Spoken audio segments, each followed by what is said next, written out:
Hey, everybody, welcome to the Tortured Man Mancast, episode 23. Leadership creates culture, good or bad. And my estimation from where I'm sitting currently on the political front, we don't have good or bad leadership. We have zero leadership. And if anybody shows any kind of leadership at all, both sides want to shut them down immediately because we can't have that after all, because it just seems chaos rules the day in Washington these days.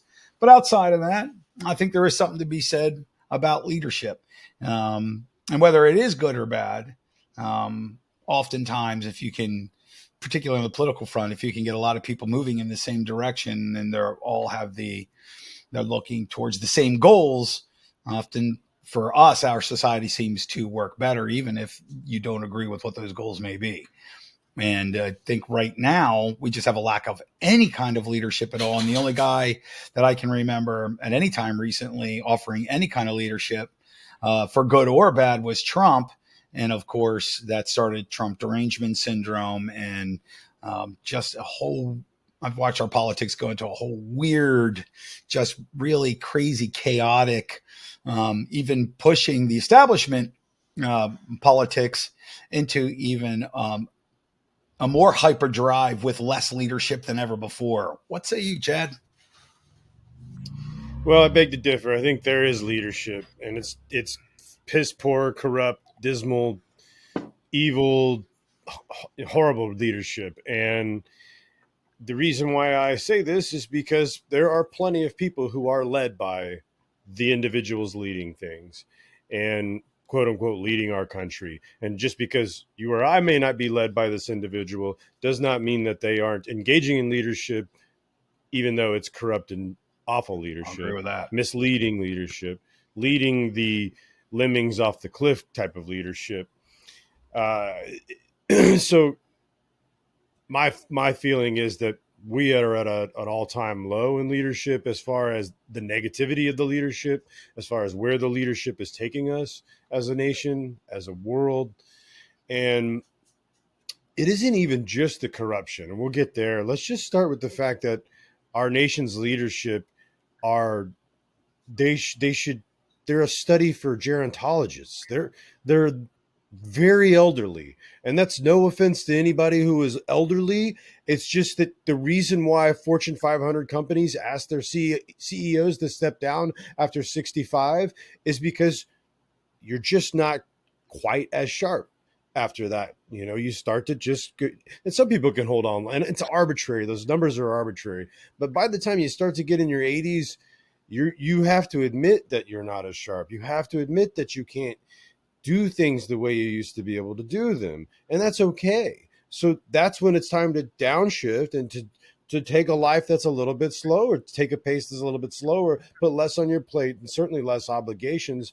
Certainly don't be running the nation, Mitch McConnell, when you're standing there and all of a sudden somebody just pushes the pause button and it's like, He looked like he was stroking out. yeah, and like they have to fucking lead him away. All right.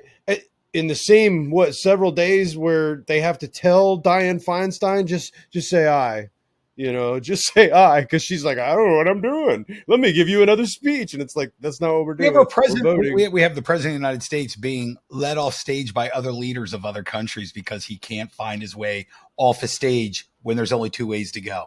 Or the Easter Bunny, or but yeah, you're right. Now it's foreign leaders have to go. Yeah, we're going this way too. And so when you said about aging out, and there's something I'd like to add to that too that I think is really relevant.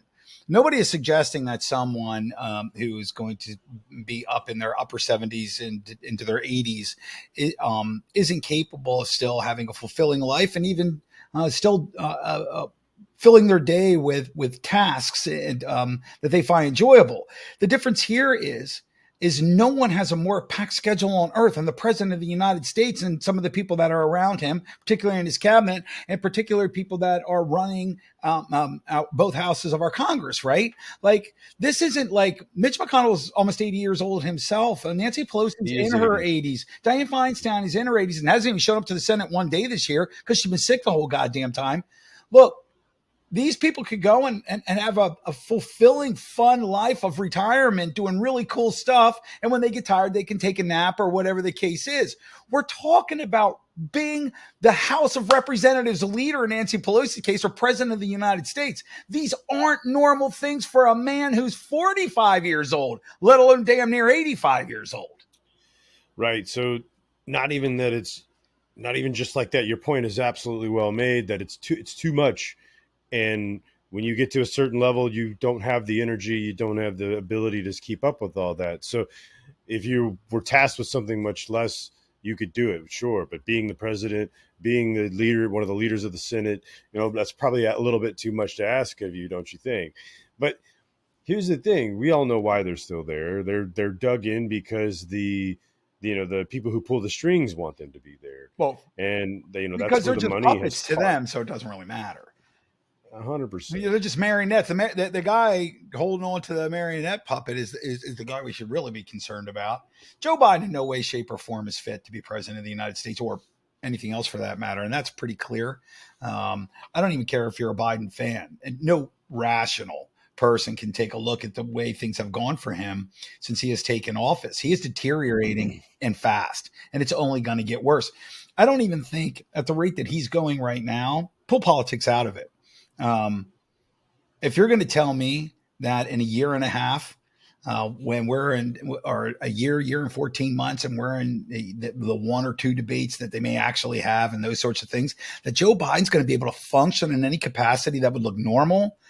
No way, not at the way he's deteriorating. By the end of this year, I think that the DNC is going to have to find a way out from underneath him and push him to the side. I think we're starting to see the cracks. I think they're going to use Hunter Biden as the way to do that. I was going to say the best leaders know when to pass the torch. Mm-hmm. They know that it's time. It's not my time anymore. It's now somebody else's time. And a big part of that is understanding that leadership creates culture. You can't be at the other end of the broad spectrum of culture and be in tap with people clear at the other side of it. You essentially are so old that you've distanced yourself from a whole big part of the culture in age and in understanding of society and all that. And I'm not saying that we should let the young people run it either. But what I'm saying is somebody that's more in the middle is going to be more appropriate to bring both sides together, don't you? I mean, that makes more sense, Yeah, right? I would agree with that. 20-year-olds don't identify with anything the 80-year-olds have to say, or vice versa. Right. It's somebody in between that's going to be able to make more sense of it. Right. And I think that there is something to be said for experience and the wisdom that is gained through that. So you pass it along. But we have this huge gap now where almost that everybody's either especially on the Congress side, either they're real young, 32 and younger, or they're super, super old. Like there's not a whole lot of middle groundwork in there. Somebody died in their seat. And a lot of these people, it's because once they get these seats, they get to keep them forever if they want to, because of gerrymandering and everything else. And on the Senate side, I think it's actually becoming worse. It just seems on the Senate side, almost everybody is old. And there's just not a lot of people in that, say, 45 to 60 age group. It's either a bunch of geriatrics or a bunch of much younger people without a whole lot of experience.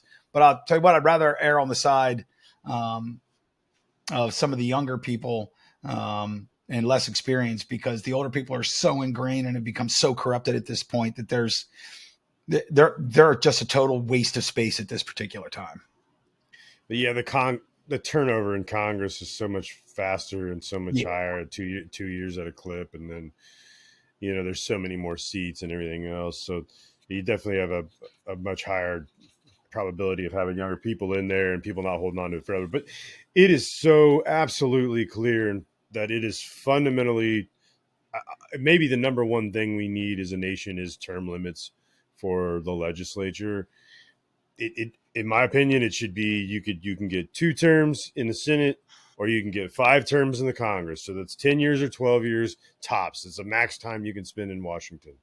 And I don't see why you would need any more than that. Well, neither would I. Not only that,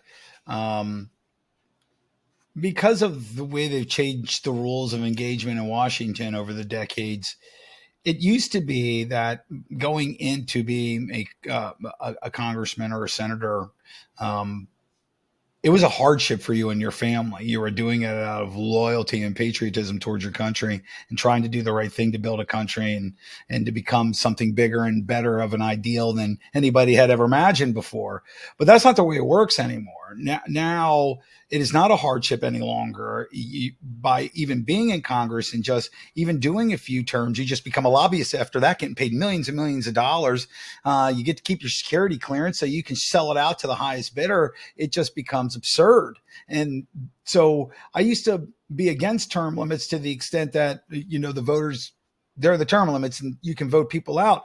But the way they gerrymander things now, particularly on the congressional side of things, it's almost impossible for an incumbent Republican or an incumbent Democrat to lose the spot that they have. Like even when AOC takes over from a longtime Democrat, she's still a Democrat. It's not like a Republican was going to win that district no matter what.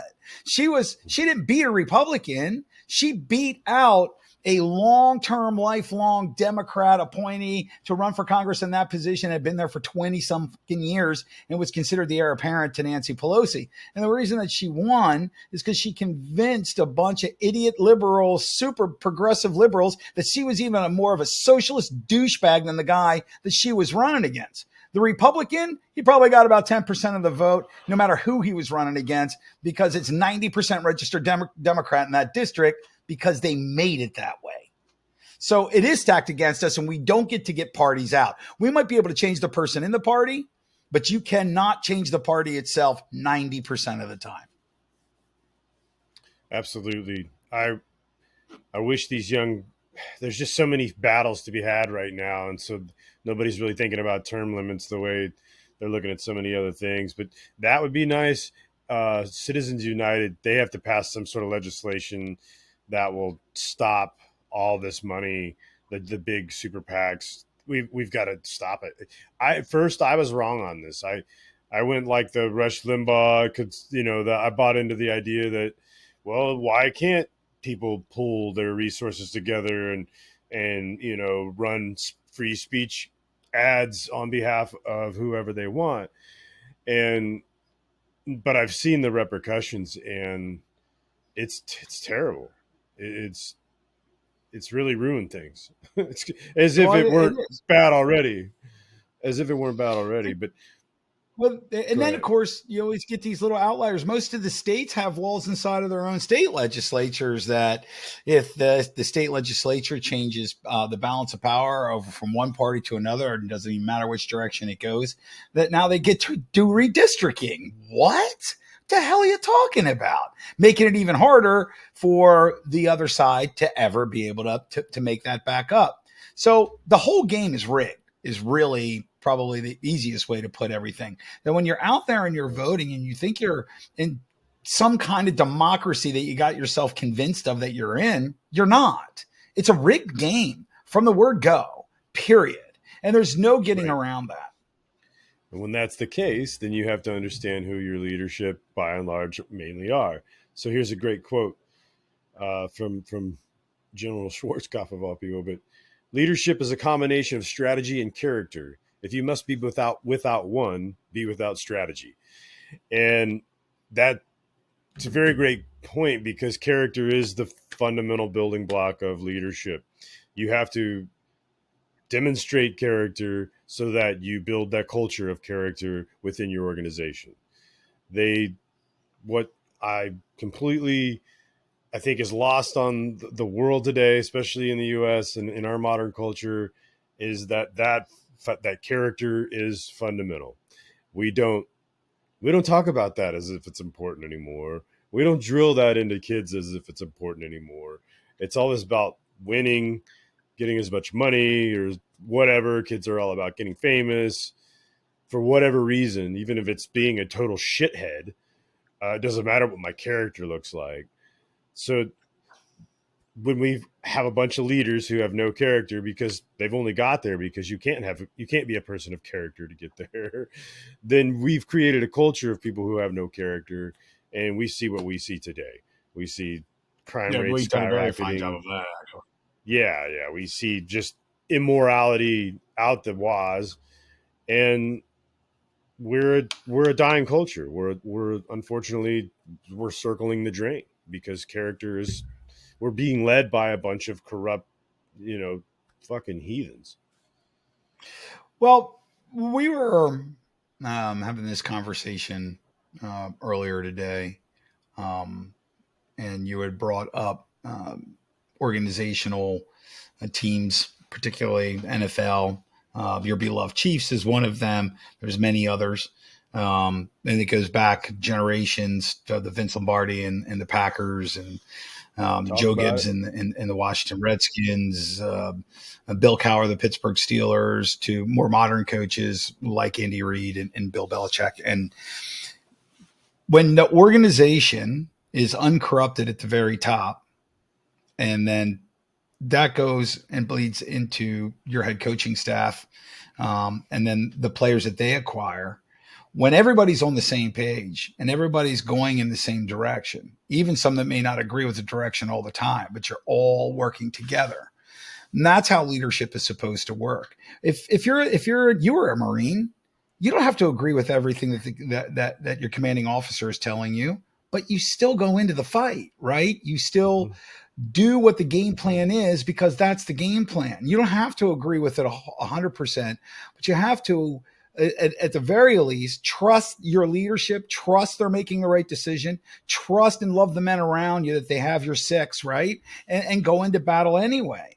And Yep. great organizations, whether they be corporate organizations, whether they be professional sports teams, or whether it's political leadership, if you don't have all those things balanced together, and in politics, it comes down from the president, and it should go through all the other branches of government, disseminate down to the states and into the people in those states who voted for these people to be there, and everybody working on the same page. Not 100% all the time, but when our backs are against the wall, we generally fight for each other, and everybody's got everybody's six, right? That's the point. And we don't have that anymore. America, from a leadership role, is now total chaos. And that, I think, is the thing that drives me personally the craziest, because it seems that where is the guy? Look, you can disagree with Ronald Reagan all day long, and a lot of people will. And then, of course, we found out a lot more later. But the guy was a great leader. Whether you liked him post-presidency or not, or historically, doesn't matter. He led this nation forward, and he did it probably better than most presidents during my lifetime, because he managed to get people on the other side of the aisle in this particular time period where Democrats were on the other side because he was the Republican, and yet they all managed to work together anyhow. Even when their differences were apparent, they still managed to work towards a common goal. The only other president in my lifetime, and people probably be surprised to hear me say this, that was able to do that was Bill Clinton, who did a great job with Newt Gingrich and the Republicans to pull everything together for what was good for America and not just Bill Clinton's private parts. Yeah, Bill knew how to sell some shit, man. He was He smooth. He sure was did. slick. But He was slick Willie. he was a great leader. He was a great leader, though. He pulled the Republicans to his side. He knew when to back down and go over to their side. But I will take those He years got the more deal than I'll done. take the last 20. Yeah, well, I don't know.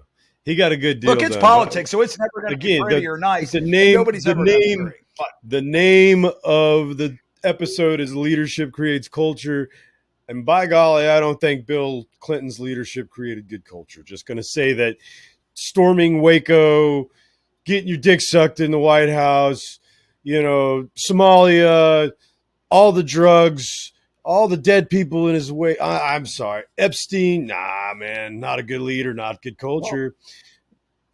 Well, he's certainly a narcissistic douchebag who paid homage to himself first. But my point isn't that Bill Clinton's a great leader. My point is that we are so out of control in the chaos right now that by comparison, he seems like a good leader compared to what we have now. Well, that's a good point. And that's the reason why Trump won, because he was so unlike any of them. And people just wanted to throw him. My buddy Josh Ellsworth used to always say, Trump is the flaming bag of dog shit that the American voters threw on the the porch of the the American elites, and they're like, here, fucking stomp on it with your boots, asshole. Try to put it out, and you're gonna get shit Hopefully, on your hopefully in boots. your bare feet.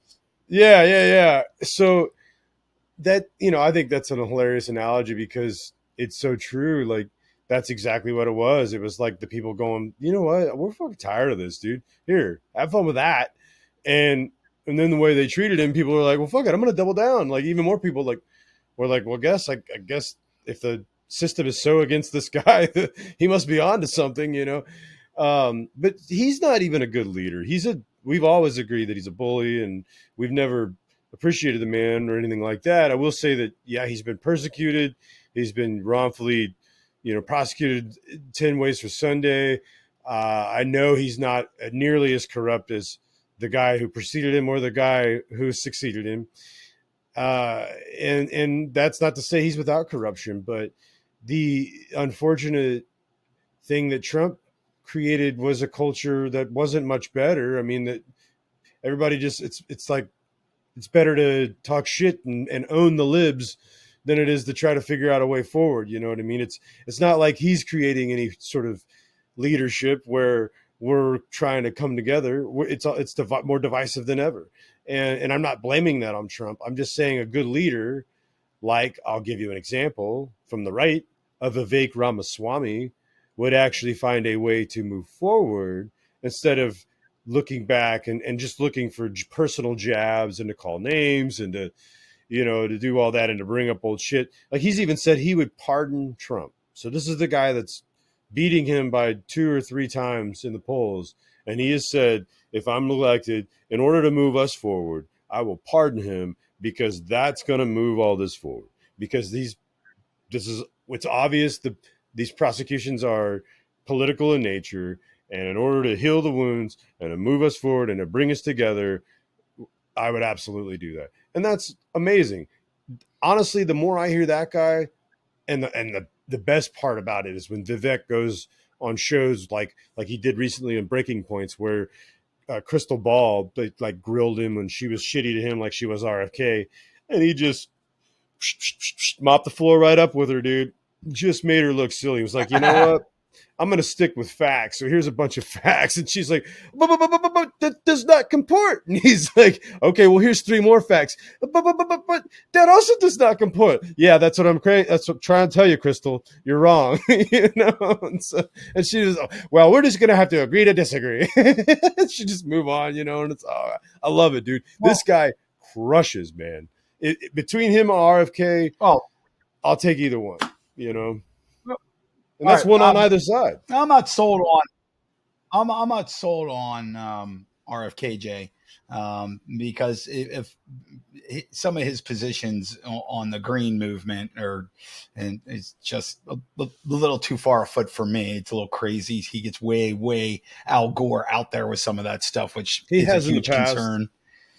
Yeah, he has in the past. But Ramaswamy, talk about leadership. I mean, just what he did with his biotech firm and the literally hundreds of thousands of lives worldwide that he has saved, and the way that he did it, and his integrity is unimpugnable. Because let's face it, he's making more inroads than most people think. And if they had dirt on him where they could destroy him, they would already be doing it. And they're not because they can't find anything. I don't think that he obviously has a chance, unfortunately, at all at winning, but I would love to see him if he's be a part or get a high cabinet position with Trump. If Trump runs or even run as VP, because I don't think DeSantis and Trump are ever going to be able to get on the same page. And for whatever reason, it looks like DeSantis is fading really hard right now. He's not keeping up. And we had talked about this a long time ago. Our concern always was with DeSantis that he was maybe the flavor of the month. And he doesn't have, other than being governor, he hasn't been under the scrutiny on the world stage until these last few years. And he seems to be struggling with it currently a little bit. And I think he's doing a fine job for Florida. I'm just saying it's not his time. It's not his time at all. I don't think he has the chops for the national stage. I think he was the right person for the right time in Florida because of all the woke crap, and he went right at the culture war, like full stop. And he is a good man.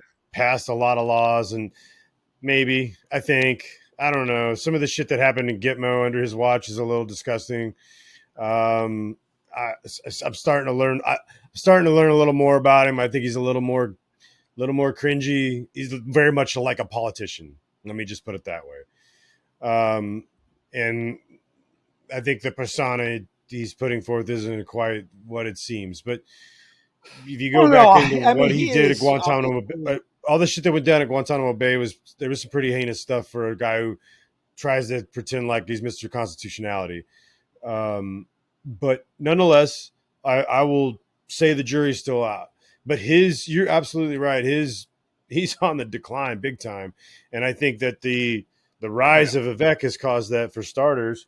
I also think that he hasn't been able to catch fire because the MAGA people, not even the MAGA people are going to stay MAGA, but the people who are kind of like toe in the water MAGA, every time they indict him, or they do some more shit, the people who are towing the water matter are like, yeah, fuck DeSantis. I'm going to go over here and stick up for Trump, you know? And, and the media, it's almost like in the media and the Soros prosecutors, and again, I've said this before, it's almost like they want Trump. They want him to be the leader, either because of this destabilization it'll cause, or because they think that they can beat him, or because they think they can, beat him by making him unelectable by actually, getting him with a espionage violation or something. But um, you brought up, and we could keep this up for days, but you brought up the football thing, and that the Chiefs organization has a culture of leaders. They've always had, because they were built by a leader. They were built by Lamar Hunt, who is the epitome of leaders. The guy basically created, the NFL as far as bringing the merger together between the two leagues. He coined the term Super Bowl. The Chiefs were his baby.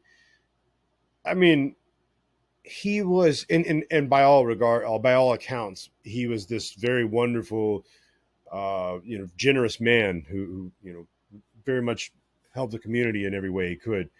But he clearly raised an amazing son in Clark, who has been a great steward of that team and that franchise, and a good ambassador for Kansas City.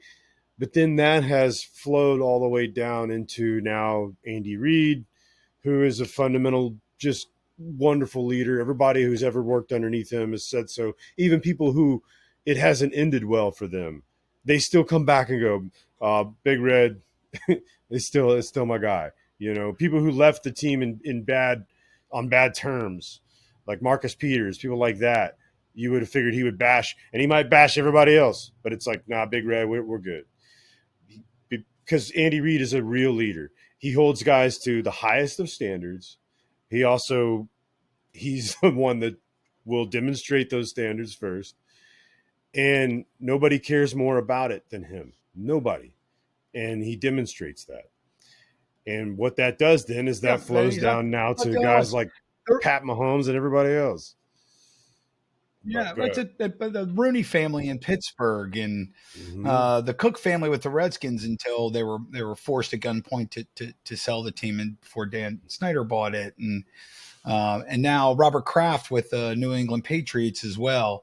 I think Jerry Jones is trying to do that same thing in Dallas. It's just he can't pull himself back far enough to see the forest from the trees. You know what I mean? He gets in his own way too much. But I don't think it's because he's an inept leader. I just think he, in that particular case, is just a little too close to the team.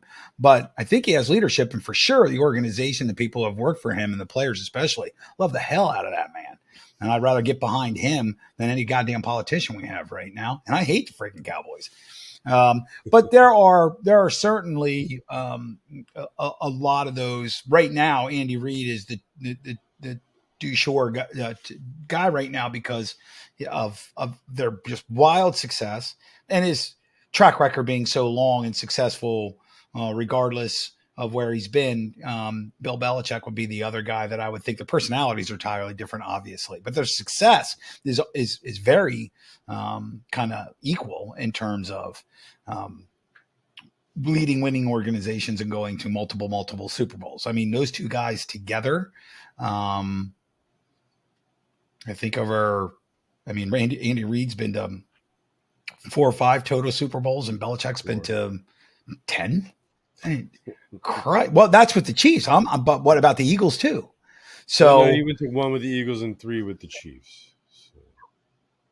So that's 4. And as an assistant, he went to as an assistant coach. He was in the Super Bowl. Point. That's why it's always funny when everybody says Tom Brady's got more rings than anybody. Not even close, man. That's Bill Belichick. Yeah. Bill Belichick's got more rings than anybody, baby. He was winning rings in the 80s with the Giants, man, long before he ever became coach of the New England Patriots. So there are really great, and the overall point is that it's top-down leadership is what you're talking about. And that is something that on the political front, we have had almost zero of now for the last minimum 35 or 40 years. I mean, you may or may not like Reagan, but he was a hell of a leader. I mean, his track record, and when you look back on it, and all politicians, it's all going to be pretty ugly and pretty nasty. I don't care who the hell they are, unless they die in like their first year of office. But outside of that, I mean, almost all political leaders got a lot of skeletons in their closet. And that doesn't mean that you can't lead. Whether you're effective or not is another thing. For me, where it gets a little different is I don't even think these people are even trying to lead anymore necessarily. They're just trying to cover their own ass. They're just trying, look, in terms of Biden's whole political career, we are now seeing just literally daily learning more about the corruption and the gazillions of dollars that this family has stolen by using America as a platform to steal money worldwide for themselves. It's bizarre. And it almost seems like the whole political class has no interest in doing anything about it because they're all the same to me. Yeah, it's all just, we've talked about it. It's all performative at this point. And they're not even trying to perform anything that's like inspiring. Here's a good one, since you brought up Ronald Reagan. The greatest leader is not necessarily the one who does the greatest things. He is the one who gets the people to do the greatest things. So, you know what? Reagan was a good leader. Unfortunately, he did do some shady things. So maybe while, you know, Iran-Contras was going on behind our backs, he presented an air of leadership and of morality and of steadiness that I remember as a kid that the culture was much more stable, much more cohesive, and I felt like we were on the incline. Like things were going up for the U.S. Not like now. Right. Like crime was going down. People's wages were going up. You know, everything was getting better instead of the other way. And it just feels night and day. And I know I was a kid, so you have you always have the ability to be nostalgic about things, but you could just look at the data though, and it shows that I'm not just waxing, whimsical here. No. It's true. It was a better time. No. And it's because Reagan was willing to look at the government and call them out for what they were a lot of times: inept and ridiculous and overblown Leviathan that got in its way way more often. I mean, wasn't it Reagan quote? What are the scariest words in the English dictionary? I'm here from the government and I'm here to help. Mm-hmm. And he couldn't have been more spot on, right? But yeah, I mean, obviously, and then there's the downside to a guy like that, like the total crack epidemic of the 80s that killed hundreds of thousands of people. So there's that. Did you hear about Devin Archer? So Devin Archer used to be in business with Hunter Biden. They were at Rosemont Seneca together. Devin Archer has recently been indicted and charged and sentenced for foreign, dealings, fraud, whatever. Similar shit to Hunter, but he got treated completely differently, obviously. And so he's agreed to testify to the Republicans. He was supposed to testify today. I'm not sure if that's happened yet or not. But over the weekend, he got an emergency order basically from U.S. attorneys to the judge asking him to immediately surrender to begin his trial or his sentence. Like, so before he could show up to Washington to testify. It's so fucking shady, bro. And so right. for me, it's like, well, are they going to try to Epstein him? Because just because you're locked up doesn't mean you can't testify. Now, they could say he's within the processing. You can't take him right now. You'll have to wait until he gets through the processing and then to his cell and da-da-da-da-da. And then you could regroup, and then you can, so a month from now, and maybe in the meantime, he kills himself. You know what I mean? Quote, unquote. I don't know. Because they can subpoena an inmate. That doesn't preclude you from testifying. You know? So, as a matter of fact, they've done that. I wouldn't be surprised if Jack Ruby's going to kill him, I think. I think that's what's going to happen. The guy that was in the cell with Epstein, that murdering cop that they put in the guy who was a murderer, former police officer, giant fucking steroid head that they put in with Epstein, you know, the guy that probably killed Epstein, that guy, they're going to make him the cellmate. That'll be what happens.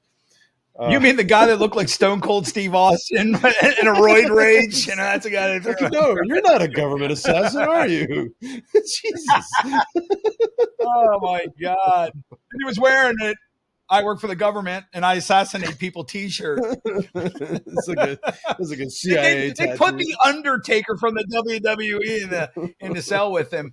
And it's funny. It's just the way that corruption goes all the way around, and the weirdness of it. Like Rand Paul desperately trying, as you pointed out earlier today, Rand Paul desperately trying to get our articles against Fauci for what we now know are obvious felonious crimes that he should spend the rest of his life in jail for. And you know what's going to happen?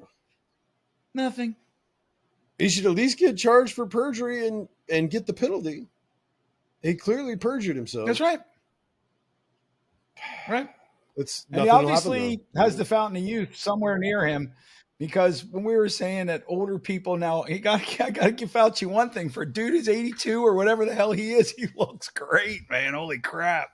That dude looks like whatever he's taking, they should be giving to Joe Biden. What I do is I like to scare the shit out of little children. I club them over the head, and then I remove their adrenal gland very quickly. You got to get them a fearful first for it to work, right?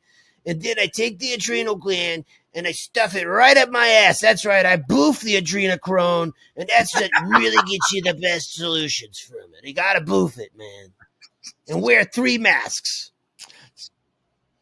It's a guy from Hell's Kitchen and still has his accent 75 years later. It's just crazy to me. But nothing's going to happen to that prick, because there's no leadership, even in this idea. Of course, that the president of the United States is the only guy that, right. Look, if you're president of the United States, you don't have the power that most people think that you have. And leadership has to come from everywhere. And the Republicans don't have any leaders either. And the ones that are willing to lead, they just shove so far down into the mix that they'll never be able to rise to the top. Rand Paul would probably be one of those guys, right? They did the same thing to his father. But because if there was leadership in the Republican Party, Mayorkas, Garland, and Biden would have already all been impeached a long time ago. We wouldn't be dealing with this right now. Literally, our government, throughout my lifetime, I'm always believe that we got an enormous amount of corruption in our government, and we need to do a better job of handling it and weeding these people out. And we won't. That's obvious. You don't spend 40 years watching it and then all of a sudden you go, hey, this is the time we're going to get them, because that's just not the way that works. So that's obviously never going to happen. But the Republicans have nobody to blame with themselves when they're the ones out there crying too, because they lack leadership themselves. And the people who have been screaming that once I get my chance, I'm going to get them guys, none of them ever do anything. We're still waiting now. What are we, 8 months into this? And Jim Jordan has yet to file one fucking subpoena. Not one. Jim Jordan kissed my ass. He's the biggest fucking liar in Washington, because at least the left will look you right in the eye and say, We know you don't want green energy, but you're going to fucking get it anyway and you'll like it. At least they're being honest about it. George's just fucking lying, period, from beginning to end, because he never had any intention on getting any of these people. What he had an intention of was putting on a dog and pony show that would keep him in office for the next 30 years. Yeah, I like how McCarthy was like, and we're gonna start some impeachment inquiries soon. Yeah, that's what we're gonna do. And then next day they're like, "Are you really saying you're going to impeach?" Well, no, we're looking into impeachment proceedings. So you're doing an inquiry? No. We're looking into an inquiry to do an impeachment inquiry, then to do impeachment proceedings. It's like we're he putting just together soft pedaled it. We're putting together a sub. Right. Yeah. We're putting together a subcommittee to look into the inquiry of the possible impeachment. If we get that far, then we'll put together a real subcommittee. Jesus, God, man, just shut up. And this is you don't really plan on doing anything about it. This is really to give Congress its full potential and ability to really access all the documents it needs. This is really going to give Congress the ability to do what? How does it compel those other departments in any form or fashion beyond what you already can? It doesn't. You can ask just as hard. They don't have to do it. They've demonstrated that. They won't if they don't want to. It's like the guy in the argument who just keeps escalating what he's saying as if getting louder somehow makes his point better, right? It's just like, yeah, we're gonna get around to impeaching him. And I said we're getting around to impeach him. I told you we're going to impeach him. But have you actually filed any paperwork? Oh no, we need a subcommittee to do that. We're sound like Joe Biden. We're gonna have a subcommittee to file a subcommittee for paperwork for a subcommittee to put the subcommittee together to look into a subcommittee. Well, thanks. That's helpful. Right, and that's the whole thing. And that they're never going to do anything about it. I will give Democrats at least one thing.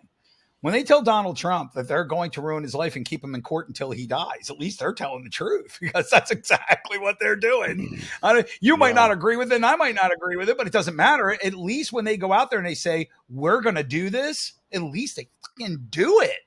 We're doing it. I got more respect for that than telling me you're going to do something and then doing nothing forever.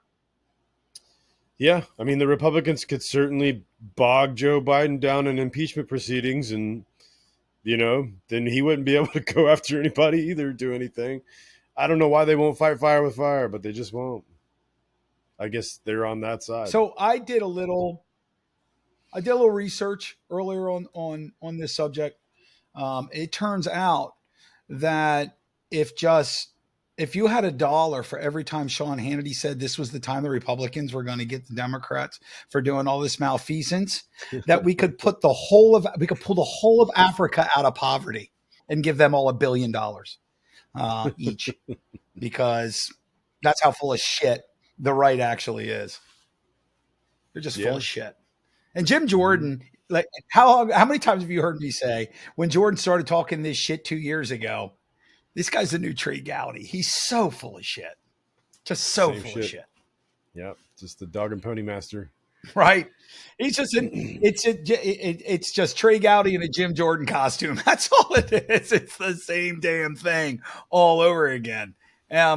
So I have no doubt in my mind, because there's no leadership on either side of the aisle at all anymore. And then we're talking about leadership here. Nobody even wants to be the leader. Nobody wants to take. If you just look at Congress and Senate as a whole, Nancy Pelosi accidentally let it out of the bag years ago. Of course, we have to pass it so we know what's in it, because these people don't do anything but vote party lines. It doesn't even matter what's in it. They don't care. Do the Republicans want it? Well, I'm a Democrat, so I don't want it, and vice versa. That's all they do, and that's how every law that gets passed in this country, almost at the federal level, is almost, unless if it doesn't help corporations or bankers, nothing gets done. Because that's the one thing they can all agree on. Now out of third, the military industrial complex. They'll make sure, because they're all making so much money off all that stuff. But outside of that, to help us, when was the last time that they did any bill? And I'm talking to our audience. Show me the law or bill that has been passed in the United States Congress in the last 40 years that benefited middle class, lower middle class, and poor people in this country. Because I'm going to go out there on a limb and say it doesn't even exist. I think you're right. Sorry, I was just looking at something here. Breaking news that Devin Archer did, in fact, testify today behind closed doors, of course. And in a now related story, Devin Archer shot himself in the head twice. Yes, he testified to the fact that Joe Biden was put on the phone during the dealings.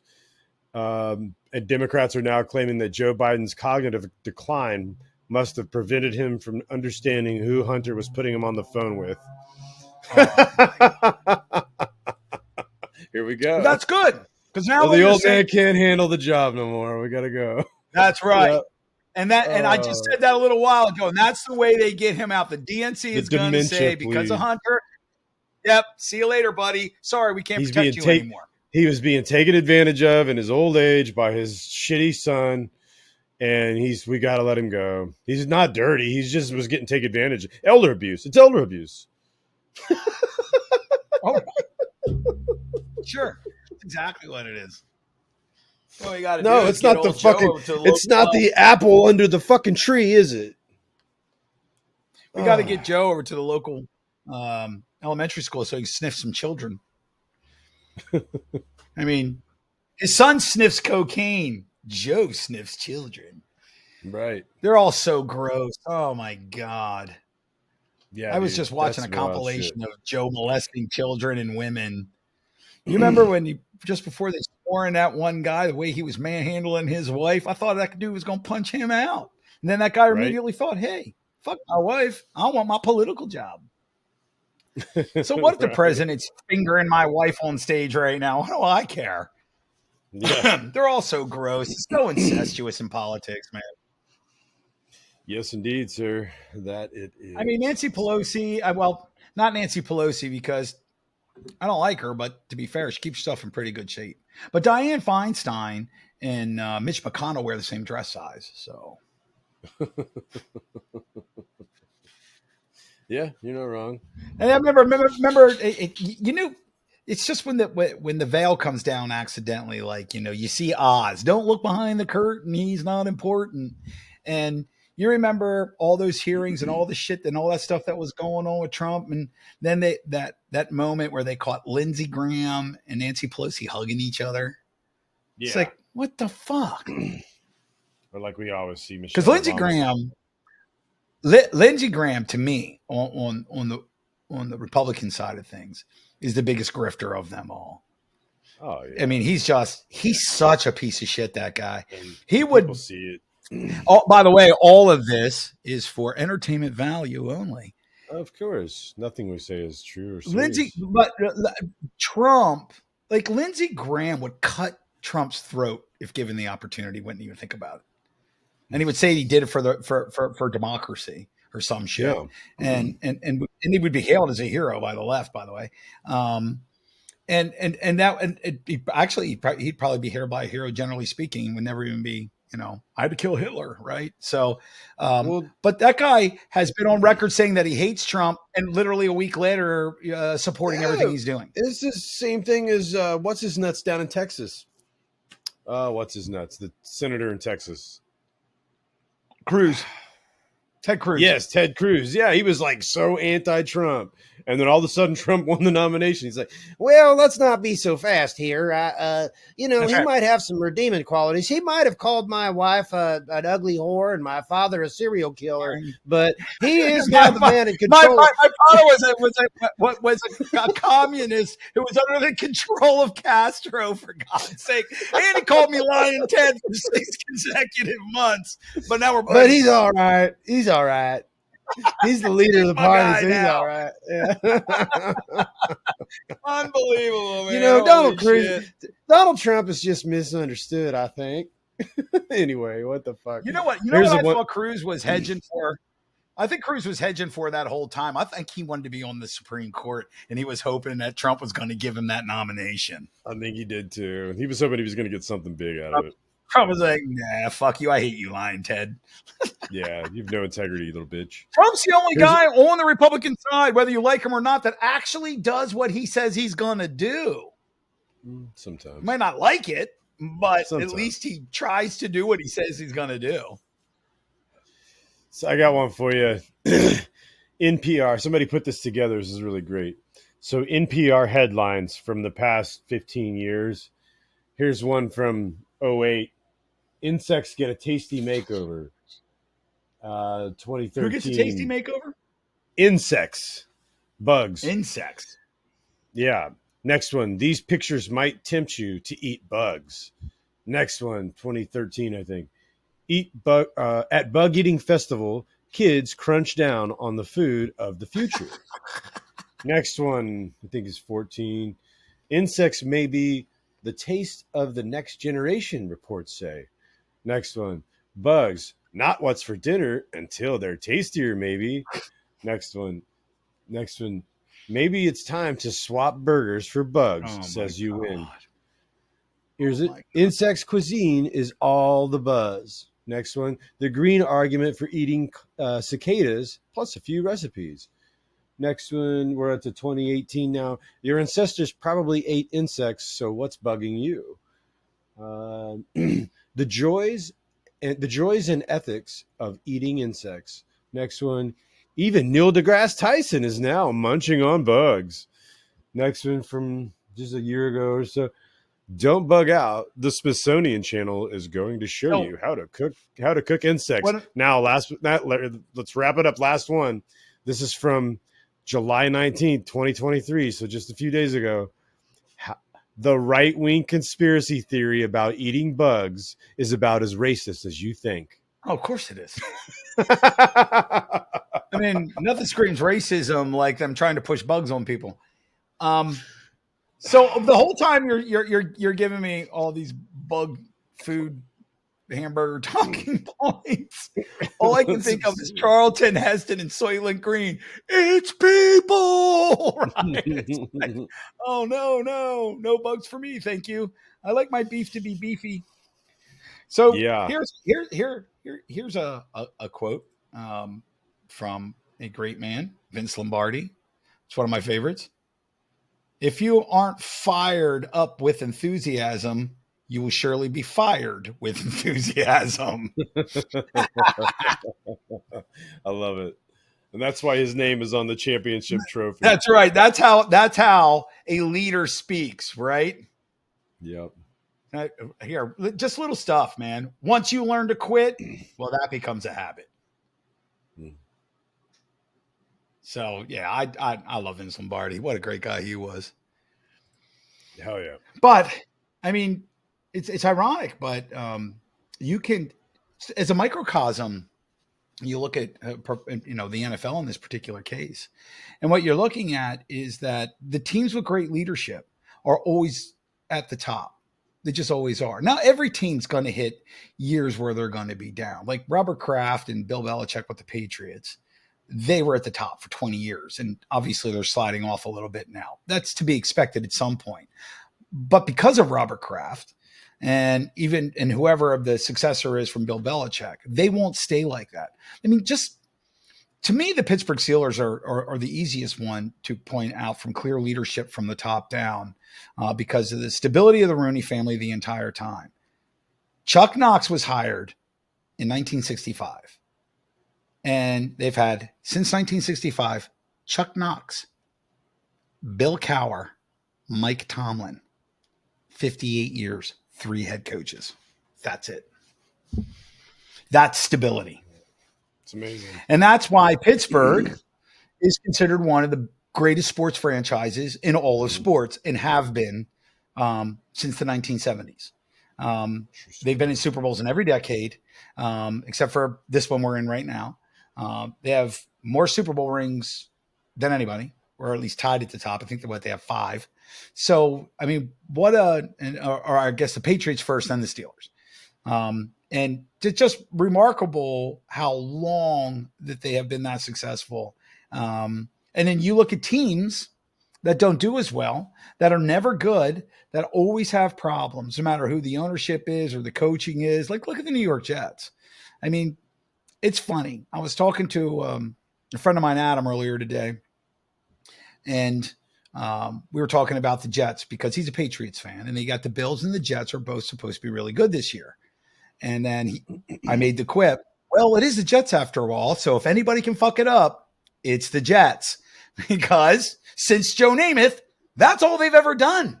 I mean, they have literally had teams that should have gone to a Super Bowl and didn't even make the damn playoffs, right? Some teams just figure out the Cardinals are kind of like that. The Lions are like the laughing stock of football. These guys haven't even been in won a championship or been even in sniffing distance of a championship since like 1956, right? I mean, talk about a drought. Because like the Ford family and they're horrible ownership. No one has known what they're doing. How the hell do you have Barry Sanders on your football team and you can't figure out how to win? You didn't even need much more. No, it was Barry Sanders.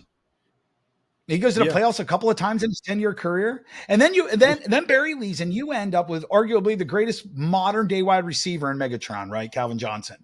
And you can't fucking win with him. And, oh, by the way, you also had Ndamukong Suh on defense, and you had Drew Stafford as quarterback, and you still couldn't win.